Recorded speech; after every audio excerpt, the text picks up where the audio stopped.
So once again, our title is Teaching Resilience and Recovery, Disaster Medicine for Healthcare.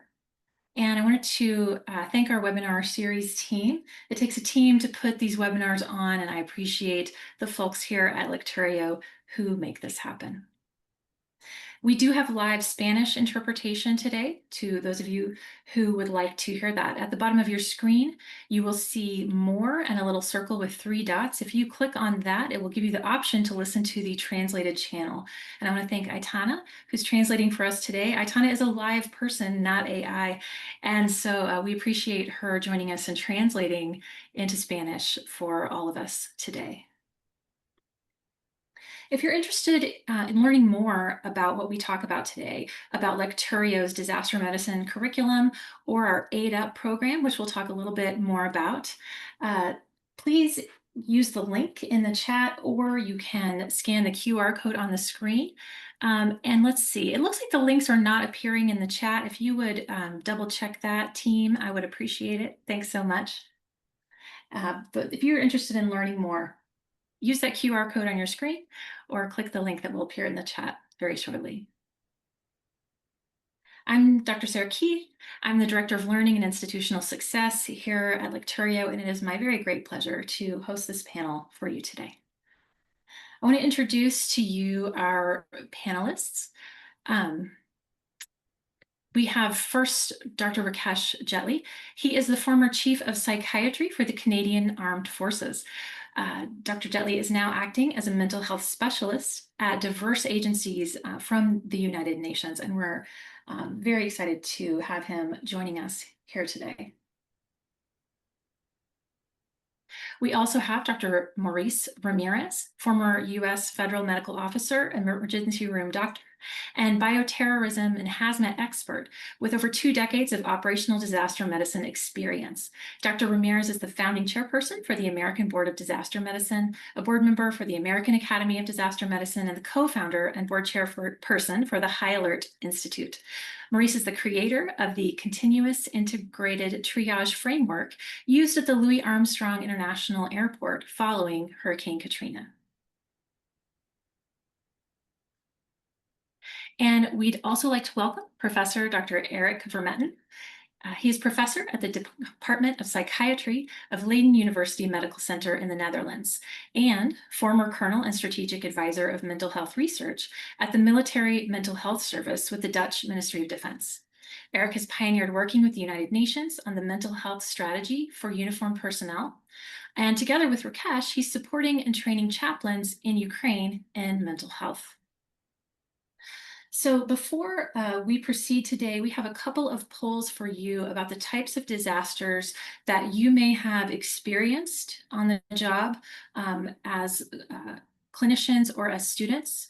And then the second question is about the types of disasters that you or your students anticipate in the future. So the first question is about the past. What have you already experienced? The second question is about the future. What do you anticipate that you or your students will experience? So if you wouldn't mind answering those questions, that will help inform our panel about you, our audience, and your experiences and how you see the world today. I also want to introduce to you our moderator. Uwe Schneider is a seasoned impact designer, ESG strategist, and digital entrepreneur with over 2 decades of global experience in innovation, sustainability, and humanitarian impact. He has led transformative projects across Europe, Africa, Asia, and the Americas, advancing the UN Sustainable Development Goals. As a co-founder of digital startups and a trusted advisor to UN agencies, NGOs, development organizations, Uwe specializes in building multi-stakeholder partnerships, digital solutions for global health and disaster resilience, and executive collaboration networks. In his role as my colleague here as Director of Global Projects and Disaster Medicine at Lecturio, he drives systemic change in medical education through scalable, inclusive, and sustainable innovation. So Uwe, I would like to hand it over to you. Thank you, Sarah. Welcome everybody to today's global panel discussion. It's about teaching resilience, understanding the interplay between stress, trauma, human adaptability in clinical education. So, in a world where crises, be the armed conflict, climate emergencies, or a system-wide healthcare strain, are becoming part of the clinical landscape, the ability to teach resilience, trauma responsiveness, and adaptability is not optional, it's essential.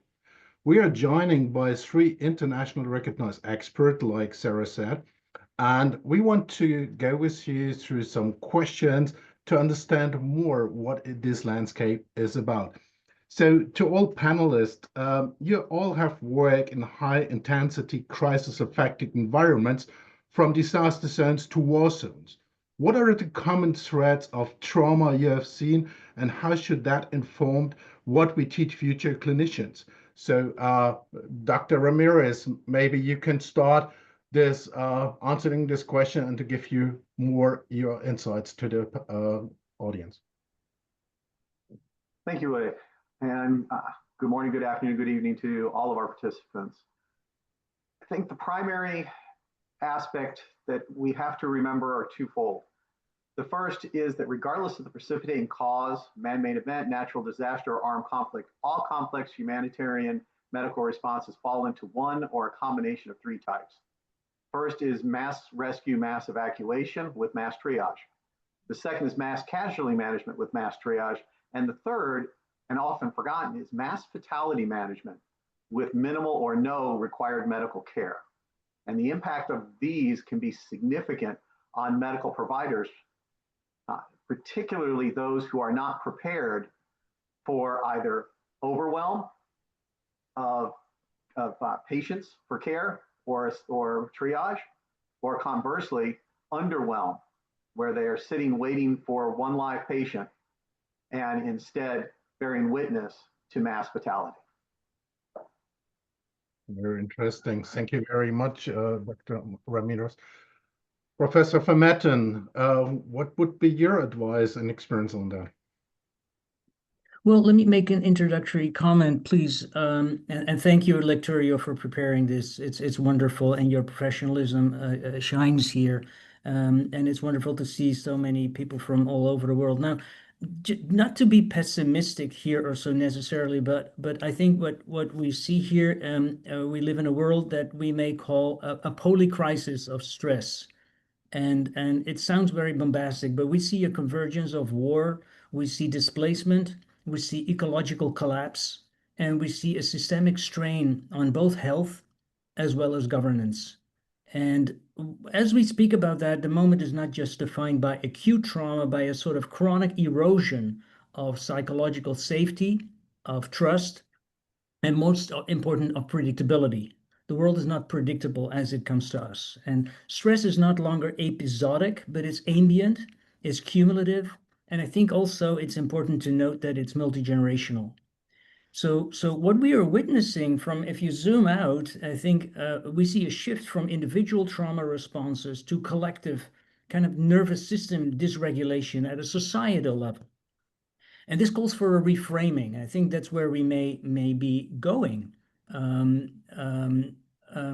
From treating trauma solely as an individual disorder to understanding it as a structural, a moral, or maybe even an ecological challenge. So what we need is new models of care, new education, maybe integration of neuroscience with frameworks and maybe spiritual frameworks, moral repair, community resilience, and what we call regulatory flexibility to adapt to these unprecedented needs that are facing us. Very interesting. Thank you very much, Professor Vermetten. Dr. Jetley, I know that you worked also on a humanitarian mission in Africa. Maybe you can reflect this question also to your experience in a civil militarian mission. Yeah, sure. No, thank you for that. I mean, I agree with what my colleagues have said. I think one of the things that I learned, and I'll talk for a couple of minutes about our sort of Canadian experience in the early 90s, but I think we need to stop saying it's unexpected, it's unprecedented, it's generational, because I think many unexpected things that happen every year, every couple of years, we got to start to expect it, right? I think that's the piece. And I think what's interesting about this, we bring ourselves together from different, we talk about the natural disasters, the human-made disasters, whether it's war, but there are very common threads, right? There are very common threads, and you'll find that as we sort of speak for the next hour or so. But from a Canadian perspective, and maybe from a personal perspective, the one that sticks out for me is the Rwanda genocide of 1994, right? I mean, it was kind of a haunting chapter of peacekeeping for the Canadian Armed Forces. I mean, in many ways, in 1957, after the Suez Crisis, Canada was credited, and our Prime Minister won a Nobel Prize for in peacekeeping, right? Which is kind of the naive concept of blue berets unarmed standing between armies and trying to keep the war. And what occurred in April, in Rwanda, April 7th, it began, a genocide, an absolute planned massacre, very well coordinated. About 800,000 to 1 million people died over the next 100 days. Our Canadian armed forces were there. They were armed in a small A armed, and they were trying to save as many lives as possible, but they were overwhelmed, right? So one of the concepts of disaster that we talk about is whatever you have in place becomes overwhelmed. So we were overwhelmed and really were unable to stop the massacre that was occurring. And then again, a man-made disaster meticulously planned. In response to this humanitarian crisis, Canada launched a humanitarian mission that I was on called Operation Passage. The term is kind of interesting because the world decided things have settled down.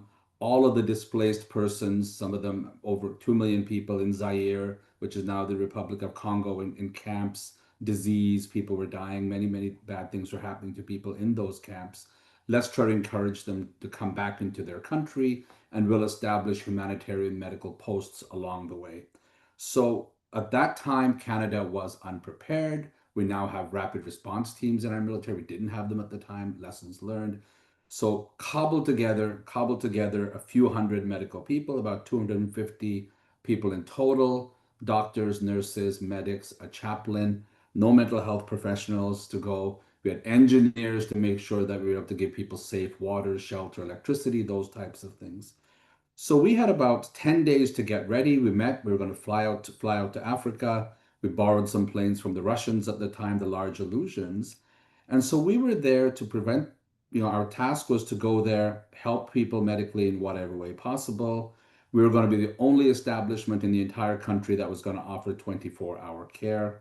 And that's really the information that we had, right? So our situation, all we had, this is again, pre-internet, pre-social media, pre-knowing everything before it happens.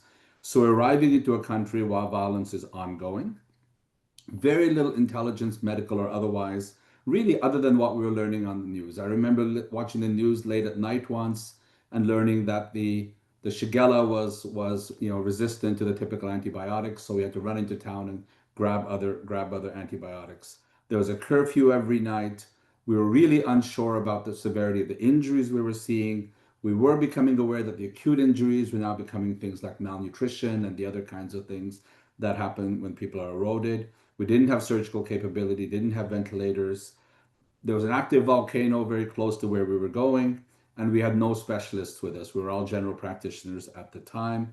We were uncertain about the volume of the patients, how many people we were going to see, whether we were going to sit around bored or be overwhelmed. We didn't know, and that caused anxiety as well. And we can talk a little bit about it during it, but the other thing to keep in mind for Canada anyway is that this was prior to Somalia, prior to the former Yugoslavia and the wars in Afghanistan. So at that time, psychological support wasn't really a part of our culture for our own personnel either. So we really left with this idea of let's just go there and do what we can. So I can talk a little bit later on, refer back to it. But it's a very much a military, a formed group, quickly gets together, goes, the kind of things military does. And typically in our careers, we will have massive humanitarian responses, we'll have war, and we'll have peacekeeping. Those are the three types of things, all three of which can become disasters and overwhelm you at any time. Okay, very interesting. Thank you very much, Dr. Chetley. Dr. Ramirez, I know that you have been highly involved in Hurricane Katrina. And if you just reflect, like Dr. Jetley, the operational experience during the Hurricane Katrina, uh, in disaster medicine, what role does early mental health response play, and how can educators incorporate disaster mindset training into healthcare curricula? Can you link that a little bit to your experience with the Hurricane Katrina? Absolutely. And as Dr. Jetley pointed out, one of the key factors of disaster is overwhelm. In the United States, we refer to it as disaster, is defined as when your needs exceed your immediately available resources. And so this, on the mental health side, we have to prepare healthcare providers at all levels for the fact that they will experience overwhelm, whether it is emotional, physical, patient care resources, or mass fatality. The very definition of disaster is overwhelm. Hurricane Katrina was a Category 5 hurricane over the Gulf of Mexico, pushing a massive storm surge 10 miles inland when it made landfall as a Category 3 storm on 29 August 2005. The path and impact of Katrina on the region had been accurately predicted and reviewed in an April 2005 multi-state exercise called Hurricane PAM. The exercise had highlighted longstanding infrastructure deficiencies of the region and the need for updates to state disaster preparedness, including pre-storm evacuation, healthcare reinforcement, and sheltering plans. Due to failures in preparation and evacuation, 80% of the city of New Orleans alone was underwater, with thousands of New Orleanians displaced, entrapped, injured, missing, or dead. Not part of Hurricane Pam was the fact that 3 weeks later, on 18 September 2005, Category 5 Hurricane Rita would strike the Texas Gulf Coast, and western Louisiana, doubling the impact zone. Also not part of that drill was that in another 4 weeks, on 15 October, Category 3 Hurricane Wilma would strike South Florida and the majority of the Florida Gulf Coast, extending the impact zone to include the entirety of the US Gulf Coast, as well as sections of the Atlantic Gulf Coast in South Florida. This created a multi-state coordinated disaster response mission, including search and rescue, extrication, medical evacuation, mass triage, mass casualty management, veterinary medical care, and mass fatality management for people and animals. The situation over that 7 weeks, from Hurricane Katrina to Hurricane William, evolved into one of the largest natural disasters in recorded US history. The coastal storm zone alone was over 1,500 miles long, including, as I said, the entirety of the US Gulf Coast and South Florida's Atlantic coast. The storm surge exceeded 20 feet, with flooding over 10 miles inland along the entirety of the impact zone. For nearly a week, 80% of New Orleans was flooded, as well as coastal areas spanning over the course of the 7 weeks from the southern tip of Texas to Key West. Several million people were left homeless, required rescue, evacuation, water, food, shelter, and healthcare across a disaster impact zone that exceeded 10,000 square miles. All healthcare facilities flooded and inoperable in the flood zones, all of them, hundreds, including dozens of hospitals. Power outages across the disaster impact zone lasted for weeks. Total direct property damage exceeded $3 billion in 2005 unadjusted numbers, with a total recovery cost over the following 10 years exceeding $500 billion additional dollars. Okay. Total disaster medical providers, including EMTs, paramedics, nurses, physicians, veterinarians, and paraprofessionals deployed to the disaster zone from federal and state assets alone, not including the volunteer organizations, exceeded 5,000 personnel. Overwhelmed. Really interesting. So, Dr. Ramirez, just a question. If you compare the situation of 2005 and then what happened just a couple of weeks ago with the Texas flood, there are 2 decades of learning and educating healthcare professionals between the 2 disasters. Do you feel that really the the country was much more better prepared than 2 decades before. So do they have lessons learned and just that in Texas it was better managed? Texas was in part the same and in large part different from Hurricane Katrina or many of the hurricanes since 2005, in that the Texas hill country floods represent a mass casualty event. While there were hundreds of individuals rescued from trees who received mostly minor medical care, it didn't overwhelm the hospital facilities and other medical resources immediately available.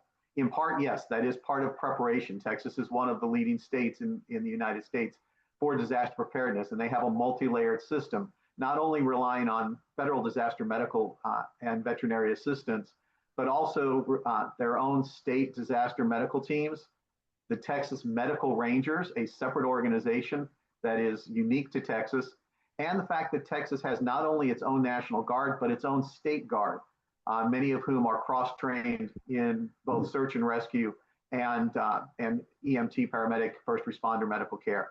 So their medical care exceeded their needs. They actually received no disaster medical circumstances. Their mass fatality, however, impacted and still continues to this day impacts not only search and rescue, but the medical professionals who are on standby waiting to receive the thousands of patients from this flood that exceeded 180 million gallons per second at the peak of the 35-foot wall of water that came down the river.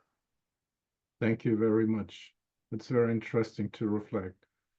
Professor Vermaeten, if you reflect what Dr. Jadley and Dr. Ramirez told about their experience, I know you are currently highly engaged in training disaster mental health in Ukraine, but you also have done, in partnership with Dr. Jadley, e-learnings and trainings for the Blue Helmets at the United Nations.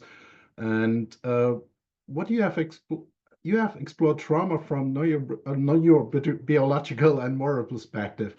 How should educators balance scientific understanding with the moral injury dimensions in teaching resilience? And can you just give us examples from your field experience in, for example, Gaza or in Ukraine, especially in Ukraine as you are training chaplains?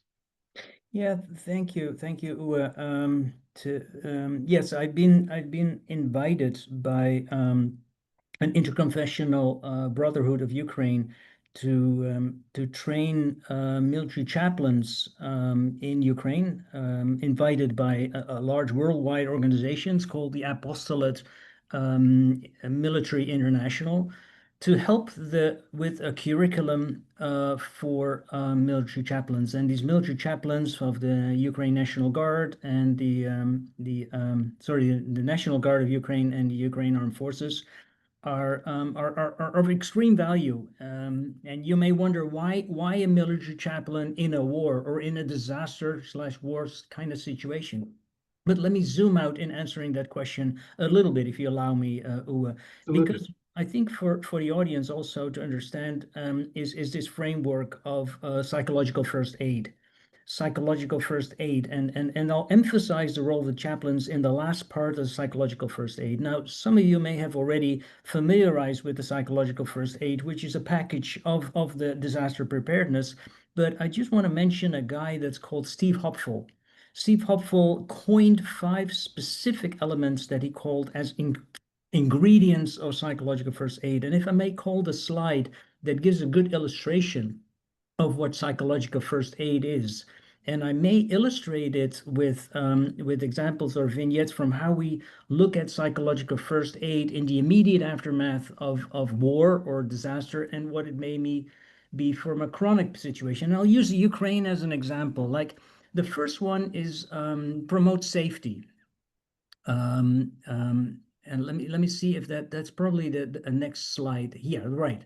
The first one is promote safely. What Steve Hopful said, the first thing that is of critical value in an acute war context, and I'm talking about a war, is immediate shelter, evacuation routes, reduce exposure to danger zones, which is important And if there's an air raid in Ukraine, in Kiev, and I've been there, then acute safety is important. In a chronic situation, however, that you need to have secure housing, you need to have an infrastructure, despite an ongoing instability.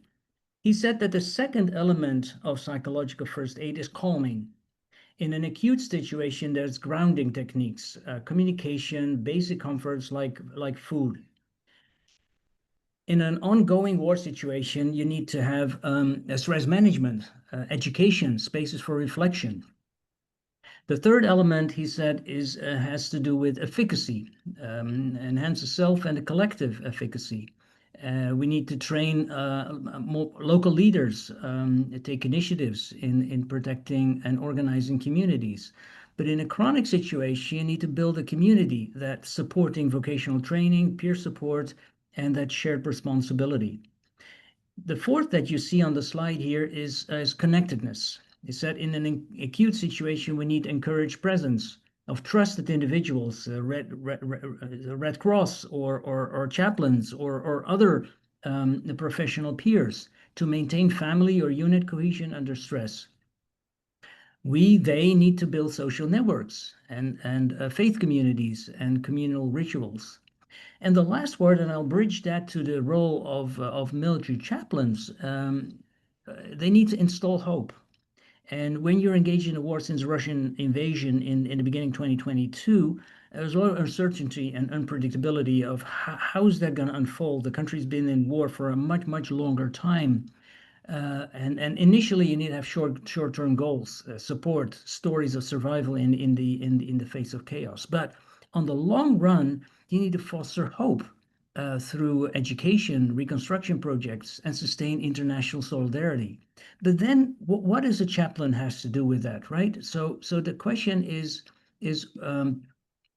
what actually are roles of chaplains? They provide spiritual and moral support. They provide also psychological aid. Some of the chaplains are psychological first aid participants, as well as they have the spiritual component at board, offering a stabilization. They can recognize distress. They can provide moral injury support. They can find unit cohesion and leadership advice. They can participate in a memorialization, bereavement, family and civilian liaison training and assistance, interfaith and cultural bridging, and they have an ethical oversight and advocacy. Now, just to focus on Ukraine for a last minute here is what I was touched with is we see that Ukraine is facing a lot of losses. And a lot of losses, I mean that injured and dead soldiers. Now, every soldier that died on the battlefield needs to have a burial. They need to have a funeral. A country like Ukraine that is respecting the human values very, very, very much want to provide a respectful funeral for each individual that died in the war. As you can see on Majdanek Square, you see all the Ukrainian flags and they pay tribute, and that's impressive to see and to witness. But these military chaplains need to provide these burial practices with the dignity and the respect of each individual. There's not just one funeral, there's not two, there's tens, there's hundreds. And these are all individuals that need to pay respect to these individuals, to the families, and what I would call the prevention of moral erosion. Because if a country is at war, these moral values have to stay whole, right? So military chaplains need to also have what we call a self-care. They need to be able to do that. So a training for military chaplains is keep them up front, keep them alive, keep themselves at hope. But also at the level of the individual, restore faith in denominations that may be very much at stake. And they work very hard to have their own interfaith community, to separate from the Russian church, which was really important in 2014. And that curriculum is really important for them to have their own curriculum for these disaster preparedness or war prepared, or war prepared, they're in the war, solidarity with the fighters who are fighting the war. So it's a long answer to your question, Uwe, and you can see in my answers that I'm motivated and compassionate about it, because this is a population that we often oversee, military chaplains, and I think specifically for the Ukraine situation, they're a very, very highly valued group that we need to recognize. So that's why I was passionate to go to these trainings. And these trainings, and I'll close then, it's like, what does a psychiatrist have to do with training of chaplains? Well, we do it together. We have a priest or a chaplain who's supporting me in bridging spiritual and mental health. And I think that is something that we haven't seen before, bridging these two domains of expertise, but that's what we brought to the Ukraine. Very interesting. Thank you very much, Nana. And I really appreciate that because I worked in my 2 decades working experience also for interfaith and faith-based humanitarian organization, and know about the value of faith also on disaster mental health and so on. Before we follow up, can we please launch the poll 1?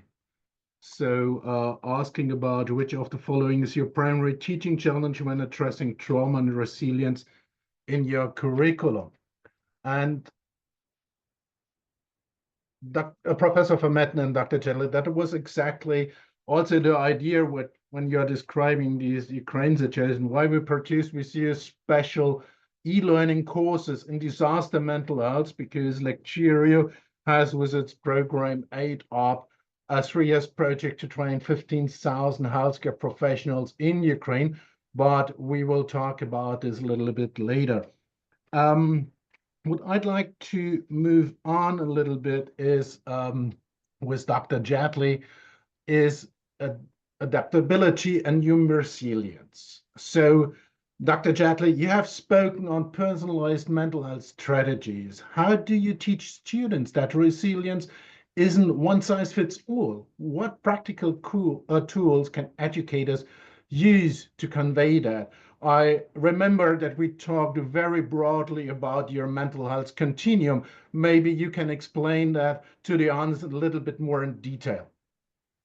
Sure. I mean, maybe we can throw up, my brief slide deck as well. I'll just talk a little bit about resilience first, and we'll end with the mental health continuum. That would be I great. think it's, and Sarah, if you could do that, I appreciate it. The idea of resilience, and resilience has been around for many, many years in the sense of, within mental health and within the community. And it's something that we've struggled with in military organizations forever. Every military, and we worked together, the Australians, the Canadians, the Americans, the Dutch, to come up with so-called resiliency training, right? And right away, just the idea of resilience, often people think of it as a shit shield. It's going to be a hard shield that's going to protect me from not being affected by things not impacting.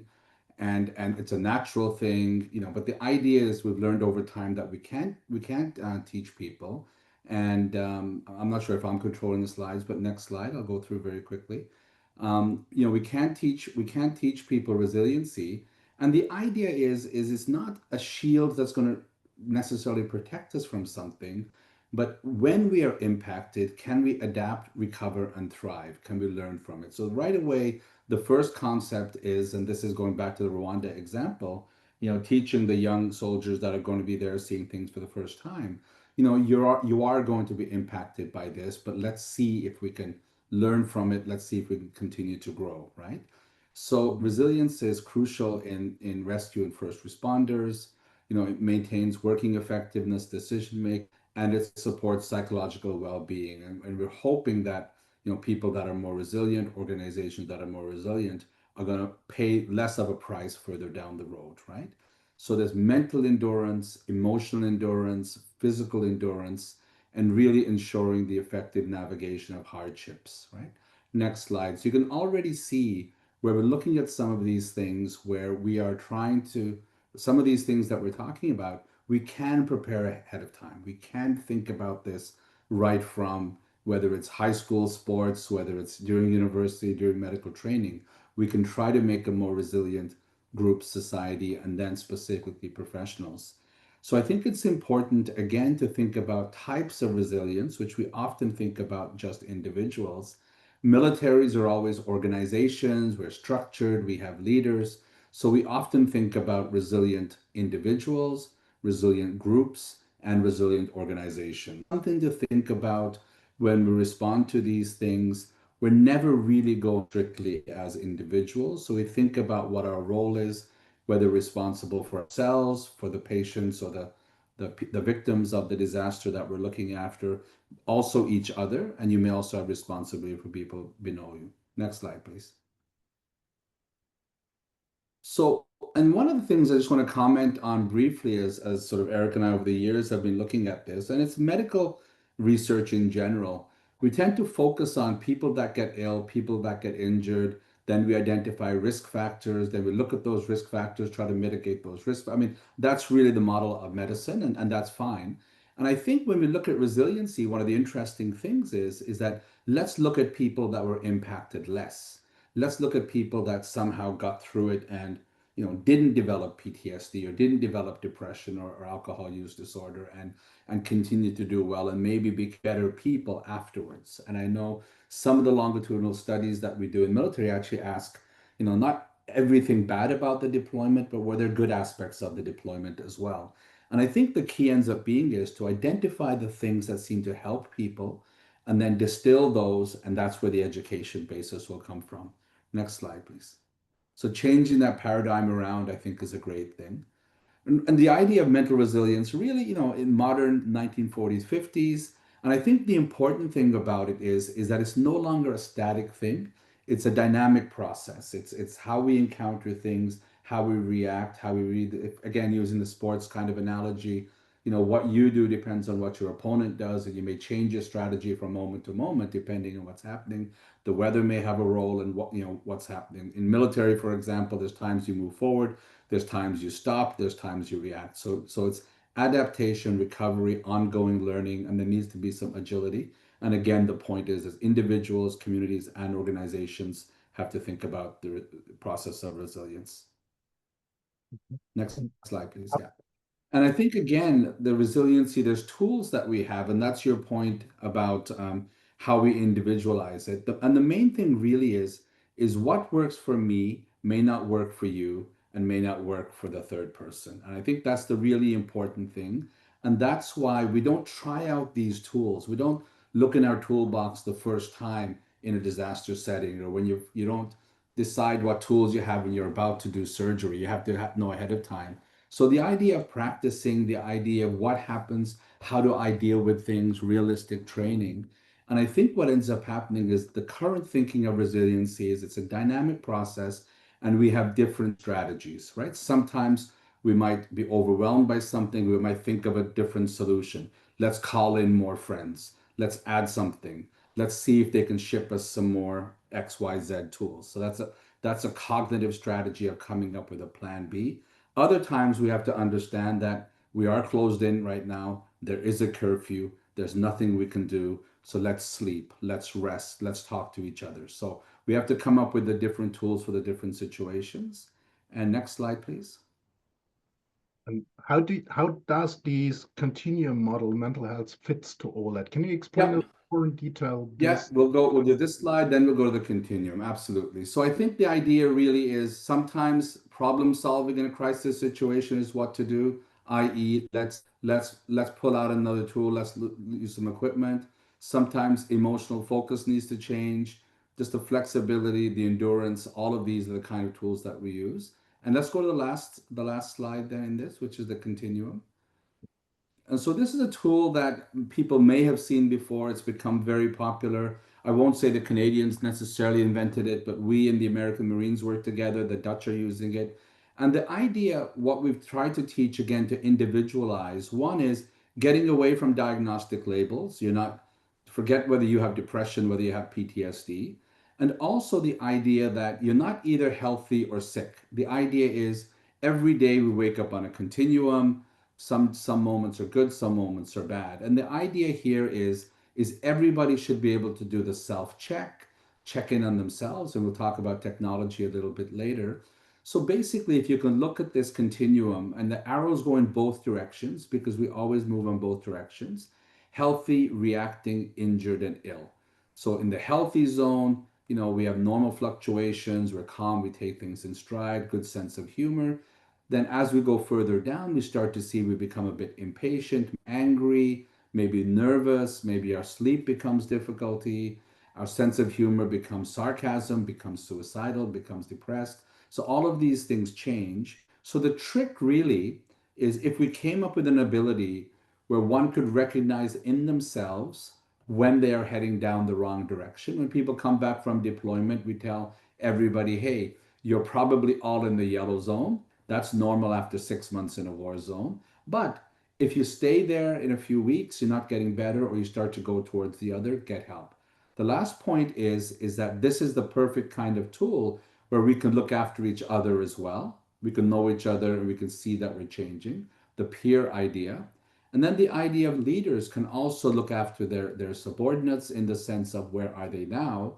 And also from a psychological first aid perspective, when you're providing immediate relief, that can almost help in a triage kind of perspective in terms of how do we provide the limited support that we have for people. Once they've got their food, their water, their safety, we can start looking at people in this way as well. So I think in a nutshell, just to finish up, resiliency is a dynamic thing. It is absolutely, some people are more resilient than others, but we can train people to become sort of more resilient and give them the tools that they can use. As long as we understand that you being impacted by something and affected doesn't make you not resilient, it's how you respond afterwards. And that's sort of the aim that we have there. So I'll stop there. Thanks for the question.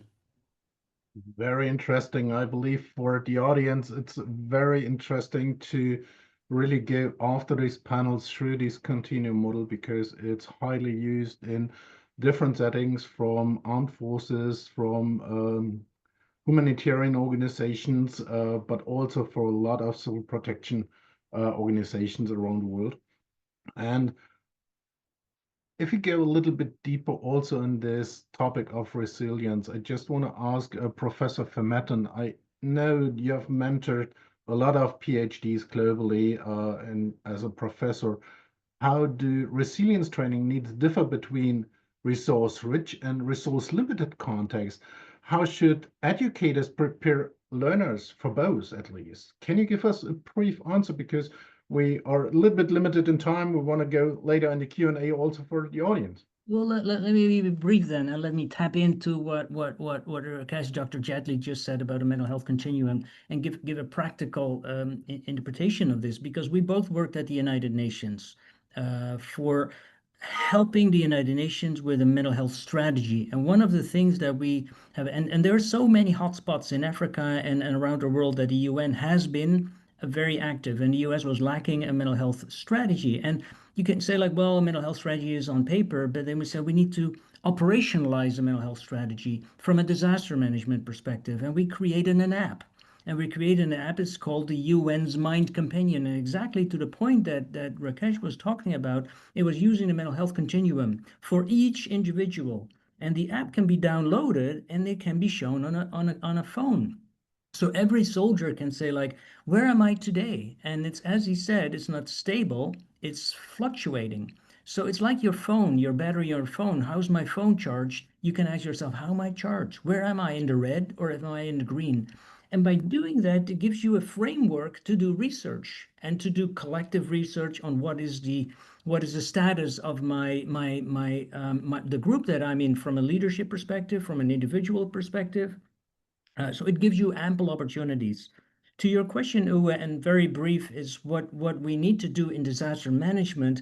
Same with, we've been working with Fukushima in 2011 in Japan, where the Japanese were collecting 50,000 first dispatchers to Fukushima, do long-term assessment. How were my first responders doing in time? And sometimes you see, and this is also work that we learned from George Bonanno, who was talking about resilience from a regulatory flexibility perspective, it's not static. There's trajectories of change in the people who have responded to disasters.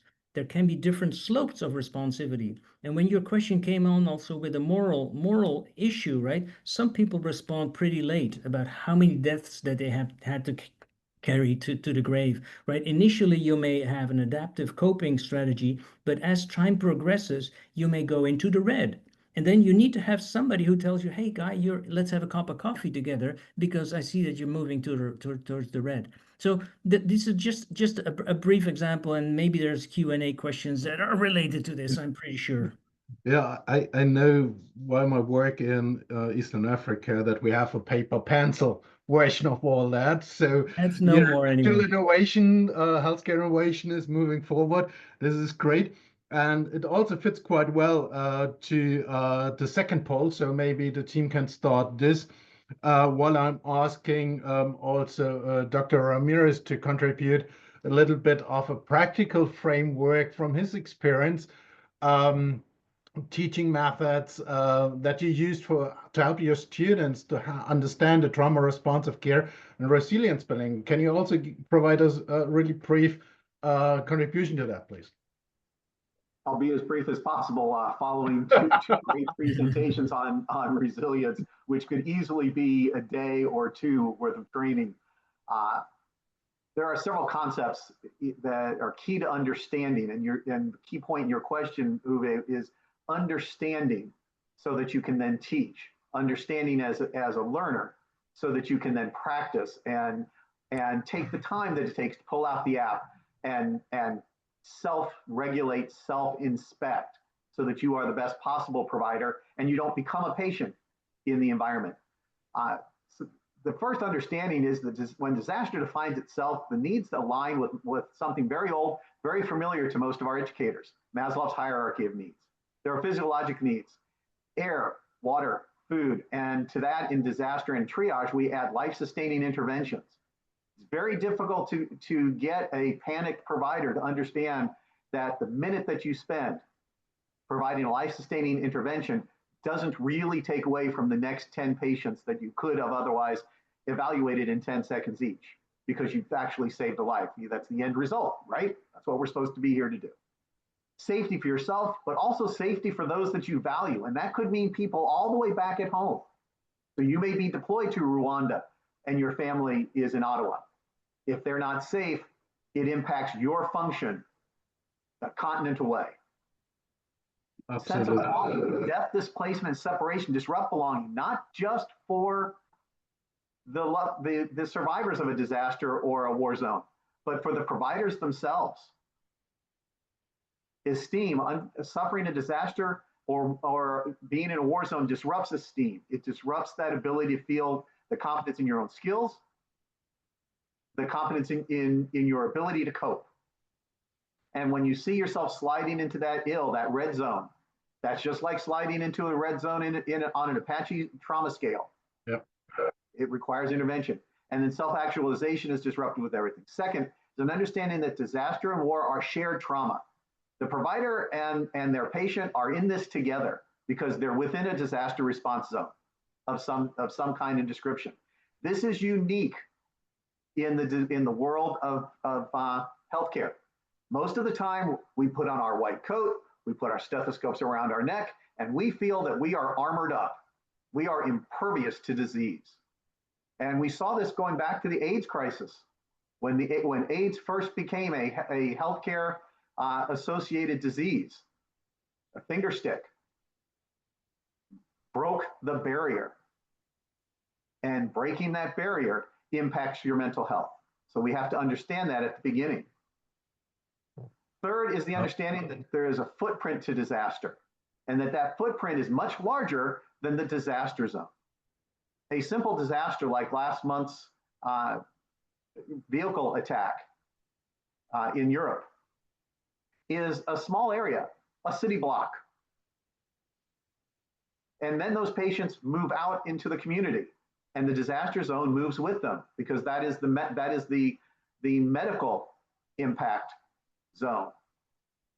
And then as you clean up after a disaster, say Hurricane Katrina, where there were 82 hazmat facilities that were flooded in Louisiana alone, yep. There is an environmental expansion of the disaster that takes it far beyond even the medical impact. Beyond that environmental and medical zone, which is much larger, now we have the utilization of resource, the economic impact. All of these resources that are pulled from outside of all those zones to respond and recover, expand the zone of the disaster. And finally, there's a psychological impact, particularly today with social media and instantaneous news. The impact of disaster, an explosion at a fireworks factory in one city, but it's on the eve of the 4th of July, impacts the entirety of the United States and garners expressions of sympathy and compassion from countries and allies literally a globe away. Absolutely. So when I'm reflecting of a flood catastrophe that we have had just 4 years ago here in Germany, it was one of the largest flood catastrophes here in Germany, and we had here a huge impact for spontaneous volunteers. So it was just 100 kilometers away from Cologne, where I'm living, and it was a nightmare. And then approximately 5,000 people said, we want to help. So they jumped into their cars and drove down these 100 kilometers to Ahrtal and said, we want to help. But the crisis workers were not prepared to interact with the volunteers. And the volunteers totally got a nightmare and was mentally totally disbalanced because of the scenarios they saw, because of the people living there who were homeless and anything like this. So I believe also in terms of practical frameworks for curriculum is at least also to train the healthcare professionals, the crisis workers, the public safety officials in the future how to handle such volunteers. Absolutely. And also mental situation. And to remember that those volunteers have chosen to come, and that changes the mental health needs from those volunteers, if you will, who are volunteered by the fact that the disaster happens in their community. They weren't planning to go to a disaster when the morning began or the evening began. They weren't intending to respond if a disaster happened in the next city. They're going to stay home and be glad they're safe. But it happened to them.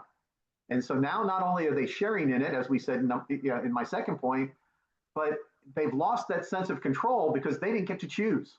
The disaster chose them. And that creates a different set of needs, a different set of implications, and a different operationalization. I can never say that word when I have to. That as to how to respond and support the volunteer responder who has chosen to be present, even if unprepared, and the by chance volunteer, if you will, who was both unprepared and unwilling. Absolutely. And when we have to be taught two critical skills, and Dr. Jeffy and Professor Vermitten pointed out, resilience is one, the other is empathy. And that empathy has to be both for self and for those that they serve with, volunteers or conscripted, and those that they serve, the survivors and the loved ones of those survivors. Fortunately, those skills can be integrated into the daily practice. So this is one of those things that, again, both gentlemen pointed out, that this is a good point, Dr. Ramirez, and thank you very much for your contribution. When we are talking, let us jump to the last theme a little bit about teaching and translating resilience to the educator's role. And Professor Vermitten, you recognized the contribution from Dr. Ramirez. Maybe you want to add something on that, reflecting these teaching and translating resilience into curriculums and university schools. Sure. The one thing that I want to highlight is what Dr. Ramirez said. And so we need interagency collaboration. Volunteers is fine, as you just said, Uwe, and a lot of people jump because of a goodwill, humanitarian assistance, but there needs to be some coordination. And in disaster management courses, we learn about who's the coordinator, who's leading this, right? So, and there's several agencies, the Red Cross, others, they need to coordinate. Otherwise, the chaos is going to be a mess. Everybody with good intentions is jumping at providing goodwill initiatives.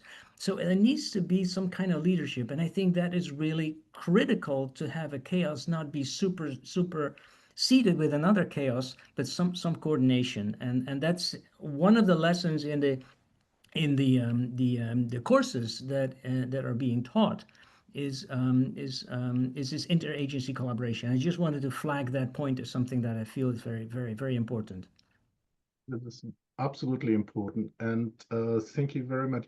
Dr. Jadley, if you're listening to Professor Vermitten, what does it mean to design such sustainable healthcare education and delivery system, like you says, interagency operations, the command and control?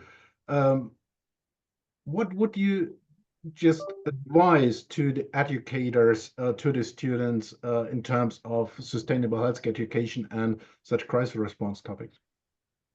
Yeah, well, I mean, I think I'll try to be brief in the sense of what we started at the beginning, in the sense that, I get a little bit tired of the unexpected. It was a surprise we didn't. So I think, I mean, great examples, HIV/AIDS. I was in medical school at the time, and yes, we were caught off guard. And then, all the things that happened after that, and these natural disasters and human-made disasters. So I think, it should be a priority to expect the unexpected, right? I mean, that should be something that should be part of medical education. It should be, yes, you're in a, lucky enough to be in a first world country, but guess what? Things happen in first world countries too, right? And or you have you be sent somewhere.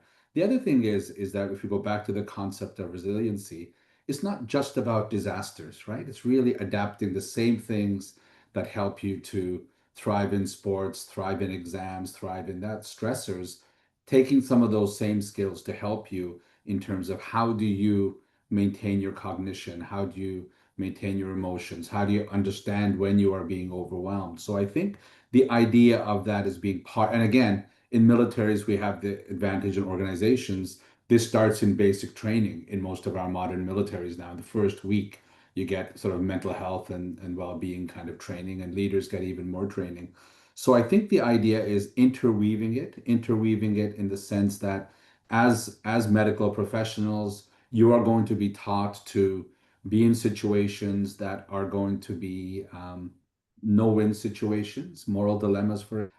I've always talked about CPR training, and I've seen patients. I mean, you train to jump on people and this, and then you did a good job because your compressions. But nowhere in that training scenario does the person die, right? When in reality, we know many times when you start CPR, people die, right? And I've had people that had PTSD because they rescued somebody from the ocean and they ended up dying, right? So I think realistic training, scenario-based training, saying that actually gets you in those dilemmas where regardless of the decision you make, somebody's going to die, somebody's going to fail, overcoming those, debriefing those, working with those as a group. So I think we can train ourselves to sort of anticipate the unanticipated. I mean, whether it's a flood or whether it's a war or whether it's a humanitarian crisis, it's the same example of being overwhelmed. So I think we can do that. And I think we need to kind of put away some of the naivete that, hey, I'm going to probably be a family physician for the rest of my life in a suburb of a large city, when that same city could be hit by a pandemic, could be hit by things. So I think we can do training, but realistic training, induce stress, help people to overcome the stress, then help them to find out what worked for them. Back to that individualized thing, which again, we can talk about technology in a minute, but you can find different things for yourself. Yeah, thank you. Very interesting. While I'm talking with Professor Vermaten about that, many educators struggle how to practical teach resilience and trauma responsiveness.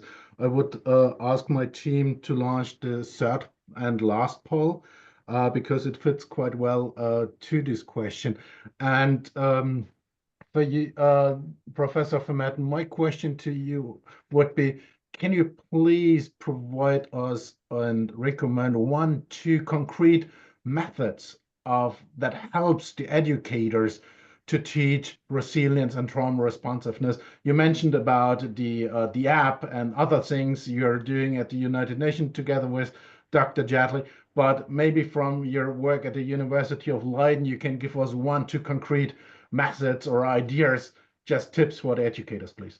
Well, what Dr. Jetley, what Rakesh just said, scenario-based learning is critical. I think we do that in the military a lot, and we don't only do that by reading papers, but we do that in classroom. And now we have technology, we got VR, we can do so many, we got films, we got clips, we got discussion groups. And I think this scenario-based learning is a way to learn the regulatory flexibility that we want to have at our corps, at our individual soldiers, or at the rescue workers. Prepared for the unprepared, right? For the unexpected is as what we keep saying. So it's not something that we learn from textbooks only. So we have to find ways. And I think what you're doing with Lecturio is provide tools like web scenarios and lecture series that have that interactive forms. That's a way to step forward and to engage people into learning this. So it has to be made interactive, and I think that that's very critical. And there are 10 recommendations. We have them on a slide we can share probably later. One of them is also scenario-based learning as a critical way for disaster management trainers to teach to others. And if I can jump in Yeah, just for 1 second. here you have them, right? So just summarizing or so, Sure. you have these 10 key principles, right? We need to be prepared, right? We need to be prepared for a range of war, ecological, the psychological preparedness is, oh, maybe you can go back one slide, please, because this is a set of 2 slides, right? So the 10 points are as you hear us, we talk about ecological wars and different types of disasters that we have to sort of be prepared for. We do see in what we just been sharing for the last couple of minutes is the different phases of disaster management, right? With the pre, during, and post, and the preparedness. We have the risk communication. We have the role of the clarity and coordination that we just in my previous comment with Dr. Ramirez is leadership, and it's really important. The community involvement. We have the Instagram and Google. Before we realize, we know that there's a drone attack already, and we know that in San Diego. So we have it on the fly. It's at our face in minutes. So in the next slide, we see the last 5 points. Yeah, the psychological preparedness is really important. The psychological first aid and the Steve Hopful's principle, the look, listen, and link are the 3 key principles there. Equity awareness. We didn't talk about children. We didn't talk about people who are in hospital. We didn't talk about the geriatric population, but we need to have equity awareness in disaster management training as well.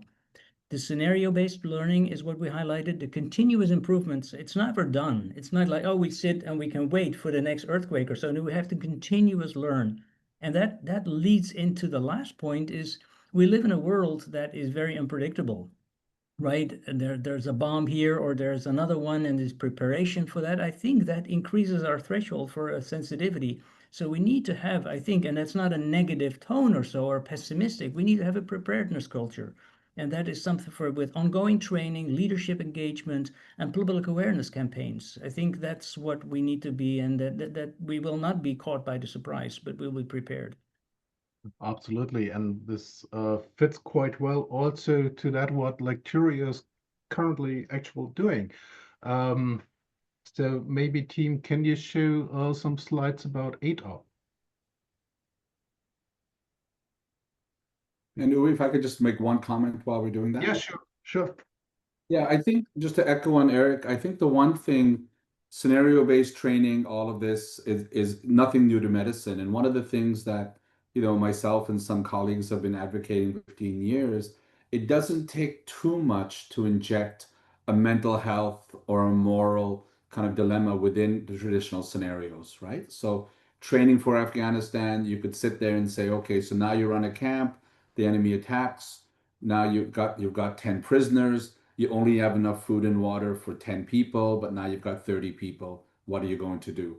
Or you could put a scenario where you're responding, you only have 1 ventilator, you only have this much blood, you only have this much, and have people deal and think through that process of what happens when you're overwhelmed. So you could be practicing one thing, you could be practicing evacuation, but then you could be told you've only got 3 ambulances, right? Or something like this, and you've got 10 casualties. You could easily adapt your current scenarios, your current disaster scenarios to create that situation. There's a fire, there's people on the 2nd floor, you can't get to them, right? What do you do?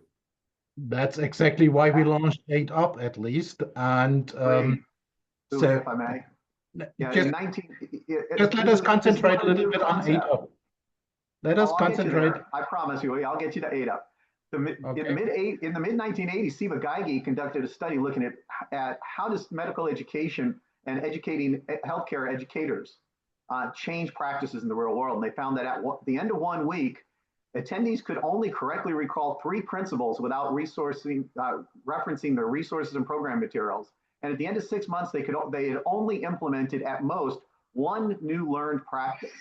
So for me, I'm hoping that our attendees will remember these 3 things. Disaster medicine experience and the literature demonstrate that clinical training environments, especially those that include simulation and scenarios, teach, practice, and model the principles of resilience and empathy. Resilience and empathy can be taught, and Hopful's model provides a cornerstone for the design of trauma-informed humanitarian and clinical response training worldwide, and especially psychological first aid, and that PFA is grounded in empirical evidence and cross-cultural applicability.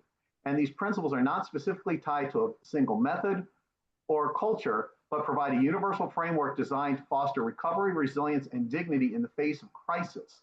Fortunately, the AidUp program that UV is about to describe to us incorporates Hopful and operationalizes the model through PFA. So my goal for the attendees is that they incorporate Hopful and PFA into their curricula to support the development and of trauma-informed and resilient providers. Thank you very much, Dr. Ramirez. So, Kim, can you go to the next slide with the disaster medicine heart, maybe? One more.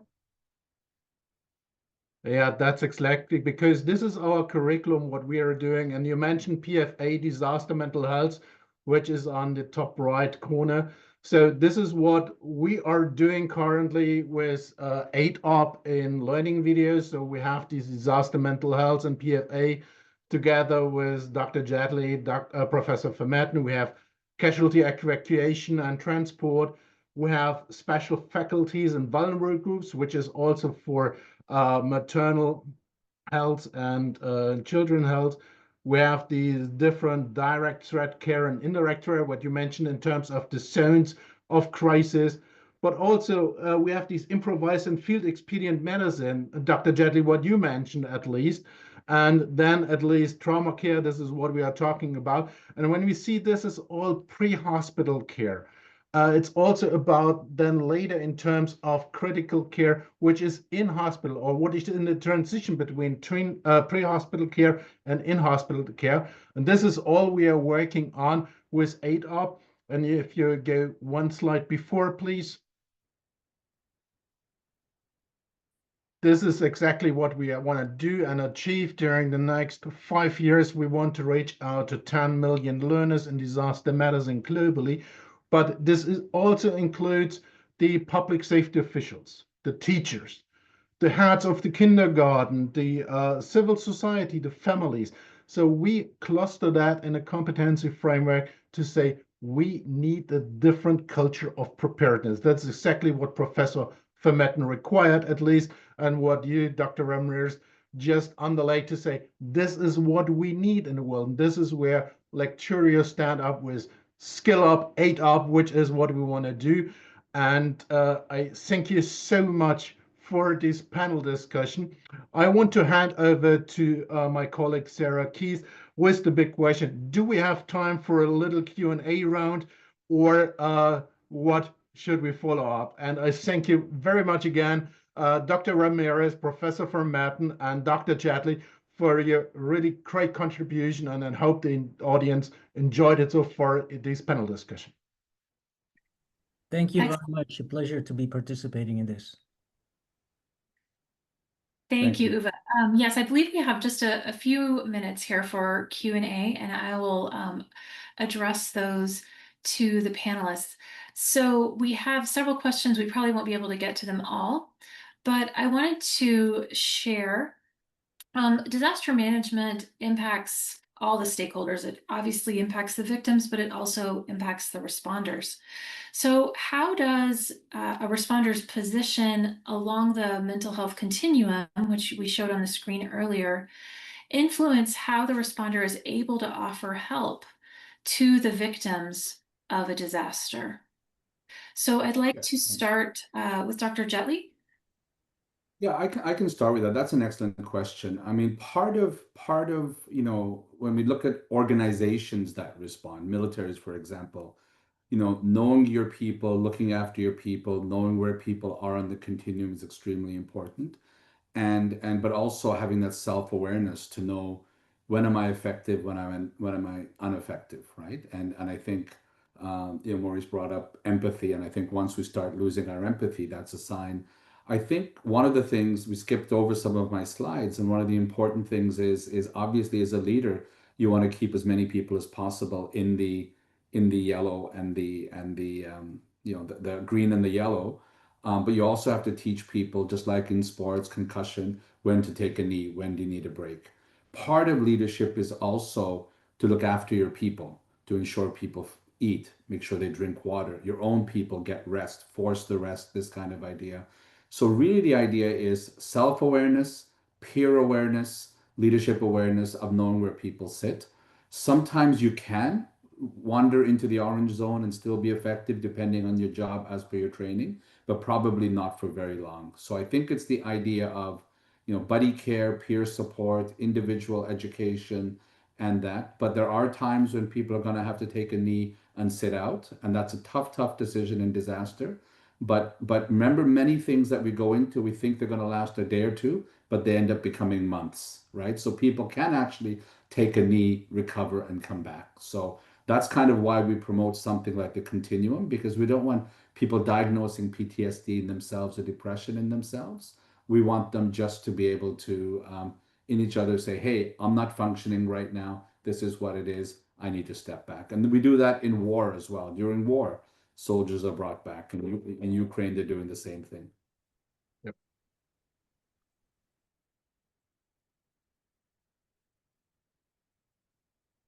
Sarah, you're on mute. I can't hear you, Sarah. Apologies.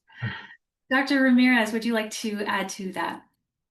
I'm not certain how much I'll add as opposed to as concur with Dr. Jetley. The ability to self-monitor is key for a provider under stress, whether that stress is a disaster zone or everyday practice. And I'll give you two examples from Katrina.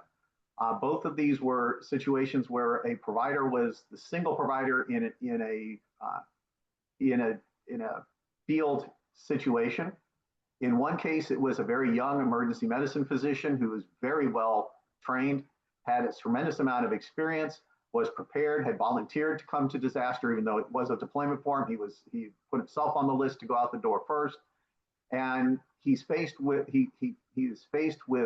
two children with tremendous facial injury. And the next thing we know, we're getting a call on the radio for assistance from the nurse working with him, because this physician has ceased to function. He is sitting in the corner crying. We get to him. Now we have three patients, the two critical injured children and a traumatized physician. Turns out the children were wearing the exact clothes by chance of his children when he left to come to the disaster. And that instantaneous, this is an individual who knew how to monitor himself, but he hadn't cued to the fact that he was wandering towards that red zone. And then he had one instantaneous trauma that took him to the point of illness. And he ended up going home. The second, sometimes it isn't the psychological trauma, but the physical. We had a surgeon who was unable to complete a field operation because he had come to the field without disclosing that he himself had recently had a cholecystectomy. His gallbladder had been removed, and he had developed a post-operative infection, passed out during surgery, and now was a septic critical patient who had to be evacuated from the field because he had failed to self-assess and he had failed to disclose. So these are some of the dangers, and it's a little bit worse when it's volunteers, when they are the spontaneous volunteers that Uwe and Professor Vermenten mentioned, because these individuals have nobody to disclose to and very often are arriving without the training to self-monitor from a health or a mental health status. Thank you, Dr. Ramirez. And Dr. Vermetten, would you like to speak to that, especially based on your work with chaplains?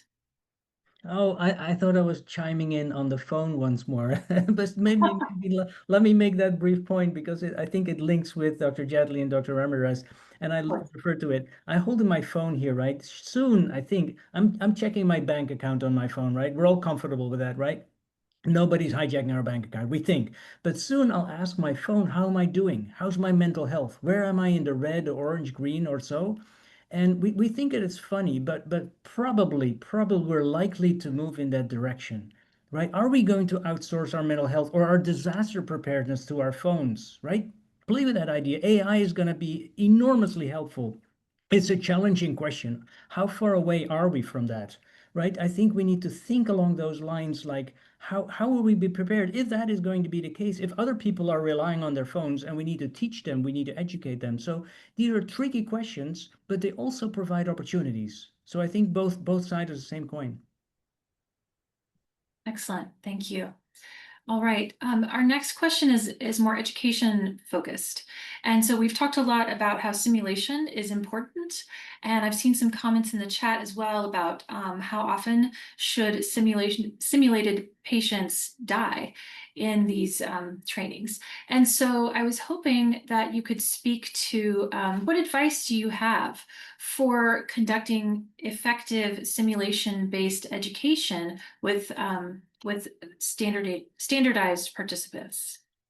Dr. Vermetten, would you like to go first this time? Well, I think in the preparation for this, I selected 5 video clips. Sometimes when I educate, when I teach, I look at what video clips can I use to kind of teach about a specific topic. And maybe you're right here, right. There are 5 popular film clips. I like film clips can often send a message that other ways is difficult to translate. And we all know Saving Private Ryan, right? Where these troops come on in Normandy, and then how unit cohesion can really help booster the preparedness for the mission that's unfolding. Thank you for your service, sirs. Is illustrating the aftermath, right? How the struggle to get into the care system. The American Sniper is another way. So I think for the educators that are listening into this video, look at these videos, and when you're educating, try to use 5-minute clips and give them to your students and have a discussion on what is being conveyed here in this video clip. I think that is of high value to raise the awareness, to engage in a vocabulary, and to prepare for the issues that are being taught in those video clips. So that's one example that I often use a lot. And these are just 5, but I think it's easy to find more. These are more military related, but I think you can also look at the tsunami of 2005. You can look at floods. You can look at the pandemic. There's a flurry of opportunities to use film clips for disaster preparedness. Maybe I can contribute also just 2 sentences on that. So what helps quite well for military medicine and disaster medicine training, they often use dummies for practical training. I joined a combat medicine conference 2 weeks ago, and there were the dummies where a grenade exploded in the face of a dummy, but it could also be a casualty from an earthquake. So to get videos from such dummies can also prepare people on disasters and the mental health issues that are, because a huge disaster crisis area scenario is similar like a battlefield a little bit. Excellent, thank you. Dr. Ramirez, would you like to speak to this as well? What advice would you have for those educators who are listening who want to have more effective simulation-based education? Absolutely. So I think there are several key points here. We all know and understand that the American Board of Disaster Medicine has utilized high fidelity patient simulators as our practical examination in disaster in actual theatrical settings. So there's a full set design that our diplomat candidates for board certification have to go through. And the goal is not that you save the patient. Life is not the end goal. That's your end goal when you're getting your CPR certification. You have to successfully keep the patient alive to the end of the online or or real world simulation in order to pass and get your CPR, your ACLS, your ATLS. However, that's not the goal with disaster simulation.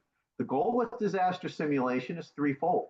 The first is to gain competency in the skills, regardless of whether they're ultimately successful. So you're evaluated and graded based on, did you do the right things in the right time, given the resources that were available for the correct patient, possibly not the patient in front of you, regardless of whether it's successful, because there's a reality here in disaster. And the reality in disaster is that people die. You will not save everybody. And that's part of the education process in simulation. It's part of the psychological education process in simulation. And it's something that unfortunately we're woefully bad about in healthcare and particularly physician education, is that we don't teach our patients to accept that death is a natural process in life, and it can be accelerated by disease and trauma. So they have to do that. The second is that there are going to be certain simulations that dead end in a dead patient, regardless of action taken. There are others that we use to divine whether somebody understands the uniqueness of the circumstance in which they're about to act. So for instance, a crush injury who develops an arrhythmia. Are they going to reach for arrhythmia drugs, or are they going to reach for the drugs to treat the hyperkalemia? Do they understand critical branch points? And the same is true for the psychological. I have seen very well qualified candidates kick the simulator because it died on them for the 8th time. Bring lawsuits because we didn't follow ACLS for the arrhythmia, never understanding that they missed a key branch point in thought. And that's critical. They have to reach that point of humility. And we're not trying to humble them, but you have to have humility in disaster and an empathy for the situation and for yourself, that you may be in a situation you have never encountered before. And therefore you have to stop and think. In special operations, careful is slow and slow is fast. And that's critical for this circumstance. And the last is the situation where almost anything you do, you can't kill the patient, but you can't make them better either. Mm-hmm. Because that is a reality in a resource limited environment, is you don't have all the options. So you say, give me this. We don't have that, doctor. Well, we need to transport the patient. No transport available for 24 hours. And can you get through that simulation without panicking? Because the panic doctor starts throwing more drugs at things and making their situation worse. Where sometimes the best you can do is the most nothing possible. Thank you. That needs a degree of psychological training and stability, empathy, and you have to be in that green to yellow zone to do that. So it takes a degree of self-assessment. If you're already panicked coming in the door, you miss those cues that this is as good as it gets, keep it here, patient will be fine, and all you have to do is wait for the bird, wait for the helicopter, wait for the truck, wait for the camel, whatever is going to take them out of the environment and get them to the next level of care. Excellent. Yeah, thank you for linking that back to that mental health continuum and how it's affecting those responders, and the level of care that they're able to provide. Dr. Jetley, I don't know if you wanted to speak to this or wait for our final question, but if you have any comments you'd like to add, what would you share? Happy to wait. Let's squeeze one more question in. Okay, great.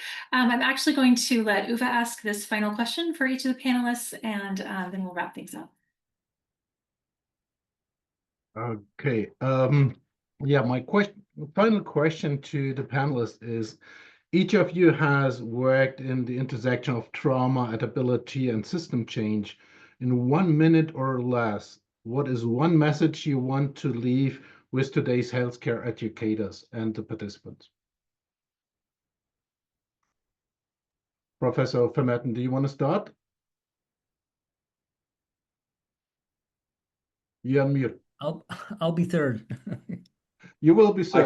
I can start that if you want. Yeah, please start, Dr. Yeah, I think we've got a common thread, and I think the idea is that the disaster is unexpected, overwhelmed, but that doesn't mean we have to be unprepared, right? If something is unexpected, it doesn't mean we have to be unprepared. I think I'll just leave it at that and let people think about how we prepare for the unexpected. Thank you very much. Dr. Ramirez, what would be your 1-minute statement on that? If disaster is where the situation is overwhelmed or overwhelming, does not mean that we have to be overwhelmed.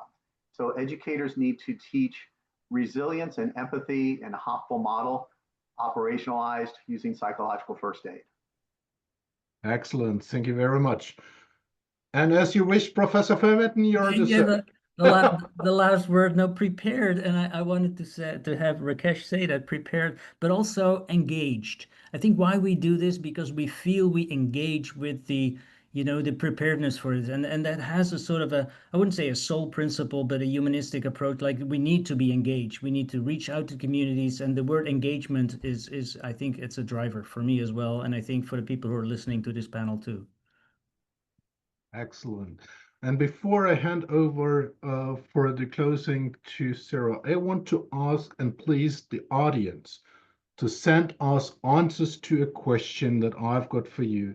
If you had one message for your educators trying to prepare you in a world of flux, what would it be? So please send us your one message that we should share to your educators. That would be great. And I hope that Professor Vermetten, Dr. Jadley, and Dr. Ramirez would also appreciate your point and your statement to this answer. Mm-hmm. Thank you very much again, and handing over to Sarah again. Excellent. Thank you so much, Uwe, for moderating this panel today. And thank you to our panelists. You have been amazing, and you may have not been able to keep one eye on the chat, but I have seen nothing but complimentary words for all of you. And I know it's been a really valuable experience for our audience today. And so I wanted to thank you all for attending. For those of you who would like to stay to see a little bit more about Lecturio, we're going to be doing immediately a demo of that disaster medicine curriculum, some of that curriculum, and the platform that supports it. So if you'd like to stick around for that, we'd love to have you. And if you need to go, we completely understand. This session is recorded, and you will receive a follow-up email. So you can see on the screen, this is one of our simulation platforms here at Lecturio. This is the EJM Healer platform. Thank you, Professor Vermetten. This is the EJM Healer platform, and it's a simulation platform. And if you'd like to learn more about it, you can scan that QR code on the screen, or you can use the link that we've placed in the chat. I want to remind you, we'll share a follow-up email with you. That will be in the next 36 hours or so. It will have several resources in it. Some of you have asked for those resources in the chat. Those will be in the follow-up email. If you need a certificate of attendance, there is a survey in that email that asks you if you need a certificate. Please click yes, that you want that certificate when you get that follow-up email, and then you will receive that. So watch for the follow-up email. If you want to schedule a personal demonstration of Lecturio's disaster medicine curriculum, learn more about our AidUp program in particular, you can use the QR code that's on the screen now, or you can use the link that's been placed in the chat, and that will give you the opportunity to have a personalized walkthrough on your own with a member of the Lecturio team. So if you've enjoyed this webinar today, we have another webinar coming up in September with Nathan Stahauer from, and I apologize, I didn't put his affiliation on the screen and it slipped my mind. I've been thinking so hard about everything today. That'll be on teaching clinical reasoning. And if you haven't been to one of our teaching clinical reasoning webinars before, I want to highly recommend them. They are so informative and I learn every time. So please put this on your calendar, scan that QR code, or use the link in the chat to register, and we would love to see you back there again. We also want to share that we've been named one of the world's top EdTech companies. We came in at number 23, so we're a top 25 EdTech company in the world by Time Magazine. Very proud of that. So if you want to learn more about that, there's a link. And for those of you who have stuck around and are interested in seeing this demo, I would like to introduce to you my colleague, Dr. Goran Stefanovsky, and he is going to be sharing with you the Lecturio platform and highlighting some of this disaster medicine curriculum that was used in the AidUp project. Hello, everyone, and thank you, Dr. Keith, and thank you to all the speakers. As a person who also attended the webinar, I can tell you that it was very fascinating, and I think that the audience absolutely agrees by, judging by all the comments and how engaged people were in the process. So as Sarah already mentioned, I will quickly speak about just the Lecturio platform in general, and you get to see the work of these amazing individuals who added to this platform and to the creation of the AidUp Lecturio aspect of the platform and the creation of its curriculum. Among other things, if you want to know more about how we use AI to leverage, learning and education on Lecturio, or how we use it for clinical reasoning or even for simulation, do let us know, as Sarah pointed out, and just send us an email and we can give you a more detailed and a lengthier demo than what I'm about to kind of showcase and talk about today. So in the interest of time, especially given that this was an hour and a half, so it's a little bit longer than our typical webinars, I would like to kind of start, and I will share the screen with you to talk about AidUp Lecturio. Or AidUp that's powered by Lecturio, so you can see what that curriculum looks like, and then I can get into the platform in general. Also, I see some familiar faces in the audience, so I know that some of you have already seen these demos, so thank you for always sticking around, and thank you for participating in our demos to move it forward. Okay, I will share my screen now. Just a second.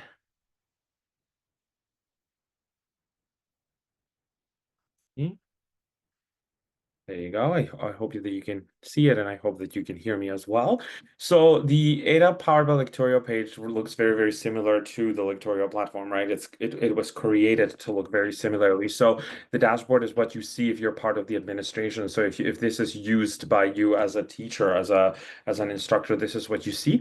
So the platform usage, just like with Lecturio, and the activity per group or per learner, per student, can be seen here, so that you can kind of follow your students, see who has done what, and follow your learners in the process, so that you can see which completed the assignments and what is the status of those assignments. So this is as evidence-based as everything else, and you can follow what your learners are doing and how they are engaging with the platform, how are they engaging with the materials that are given here. Just like everything else in Lecturio, we do have the AI tools present here as well. So there's the lesson plan generator that we're currently testing, who can help you create plans for your students. So you already have the curriculum and everything that was created by the gentleman presenting today, or with their help. But with the lesson plan generator, you can kind of take everything being done there and have your students or learners engage with it in a specific way, in a specific manner needed to you. You can use the question generator, so you can expand the QBank in the existing QBank with new questions just within seconds. And we have the AI Educator Assistant, which is in beta testing as well, but this does help the learners, especially when they're engaging with any of the content in the material or the QBank questions. So patient notes are also encouraged and visible here. So now, to be able to see the actual curriculum, I will switch to content view. So I will hit home. So in here, you have the library for disaster medicine that we just discussed and that was created. You have learning paths and spaced repetition that I will not open now because they haven't been pre-programmed here. You have the study planner as well. And then you have this available in both English and Ukrainian, but you can also change this to other languages, but for other languages, it's an automatic translation. Spaced repetition is also available here within the platform. So we can browse the library. So you could go to Lecturio Medical and you can get the standard platform. This is, so I basically clicked on disaster medicine, Medicina Katastrof. So I will use the English and not the Ukrainian one, because my Ukrainian language skills are non-existent. So in the disaster medicine, there's 26 courses, and most of these were already mentioned, right? So in here, you can also find, apologies for that, you can also find the psychological or the mental health and the psychological support. right? So you can see all these modules, and within each of the modules, you can really see that you have plenty of videos with a very, very lengthy duration. So this is a hefty curriculum that has plenty of Q-Bank questions as well, and a lot of documents that are present within them. And it does contain the critical care for nursing, for example. You have the paramedic skills, you have the skills needed for medicine, for emergency preparedness, but even the first aid for people who are perhaps not technically medical, but still are in the need to learn more. Now, I will just open one of these just for you to be able to kind of see what that looks like, to engage with it. The emergency medicine, for example, as described, already has all of these videos, and you can really go into general topics or then go into cardiovascular emergencies and shock, and then you have these high quality videos that we have created with the platform here. So let's do, for example, something that would be more, let's do shock, the general management of shock, something that is more relevant and more on topic. So the videos look the way that all of our Lecturio videos look like, right? So we have individuals, experts who do presentations. You can find these presentations they use in the materials tab. So if you want to take this with your learners in the field or take this with your learners in the classroom, you can reuse these materials. You can have transcript for people that are maybe hard of hearing. Then you can take notes for every video. You can bookmark it for later, or you can also assign it for your students or for your learners or for any other groups to go through the video. Now, this is part of the playlist, of the full playlist, and there is quiz questions which use spaced repetition. And apart from looking at the learning objectives that every video comes with, so this is what you will learn by watching this video, you can always just go into the quiz and kind of answer. I'm not really reading the question, I'm just going to kind of guess, and then you can see your level of comfort or of how confident you are with this question. I'm really not confident because I didn't even read it. So in this case, this is incorrect, and the person needs to retake this one, which is the spaced repetition being embedded within the platform. Now I'm going to go back for a second. Let's go back to the library because I would like to open these videos here, these units. So you have the mental health challenges in crisis and conflict. So this is largely what was already discussed, but I really wanted you to be able to see what this looks like in the platform itself. So you already know Dr. Vermeten, he was speaking at the webinar, one of the speakers today. So the learning objectives are the same like in other videos. You do have the playlist. They're pretty interactive videos, and you have the quiz questions here as well as everything else. Now, I could open it if needed just to see it in Ukrainian as well, but as I said, these modules are not something that I personally would be able to understand and discuss with you. Now, within all of this, there is the so we do have the CBR and first aid, right? So there's the demo is here, and there's two videos that again just follow the same style and content as the other videos. And not to take more time, but I would like to browse the library and for you to be able to see the Lecturio Medical as well, where you have all of the classes and all of the courses. So if this is given, for example, to medical students who also need to do their regular curriculum outside of the disaster medicine, emergency medicine, they can come here and learn anatomy, embryology, and all the other classes that their medical school curriculum would really require. So you can go to anatomy, and I always do the head and neck, so I will do it this time again. You have the posterior triangles of the neck, for example. Again, same videos, but this time your students and learners can also interact with this model in 3D so that they can really learn this outside of just, the theoretical and the hypothetical. I do believe my internet is a little slow. There it is. So they can go to layers in these triangles, and obviously they have access to the 3D model, to the questions, and to everything else related to this. Patient notes and following your own performance is also possible within the platform. So just like with the other aspects of the Lecturio platform. And finally, I always talk about the book matcher, so I'd like to do that in case you do have books that you're using. All of these books are present here. Let's use the clinically oriented anatomy as an example. So if your learner is engaging with a book and they have certain question or something they would like to discuss more in depth, and that thing happens to be on page 234, for example, the book matcher really links them directly to all of the videos and to all of the content that can be found of what is taught on that page and on that book. So if your book is not listed, do let us know, and that could be added in the book matcher. And if anyone is using the mobile version, so the cell phone version of this, the app, you can just scan the page without having to write the number and having to write the book. So I would stop there. I would like to thank for all of you who have stayed to learn more about this. And I definitely encourage you, if you're interested in learning more about Lecturio, Healer, or even AidUp, do hit us up and let us know, and we'll be more than happy to do a personalized demo for you. Thanks again to all the speakers today. And Sarah, I am giving the baton back to you. Thank you so much, Gordon. Really appreciate you showing that to us. And we appreciate all of our audience here today. And once again, I want to thank our panelists and our moderator. What an excellent education we've had today. If you're still with us, please be sure to check your follow-up email. We will provide you a link to the recording once it is available. And we hope that you will share that with your colleagues and that we'll see you again at our next webinar. Thanks so much.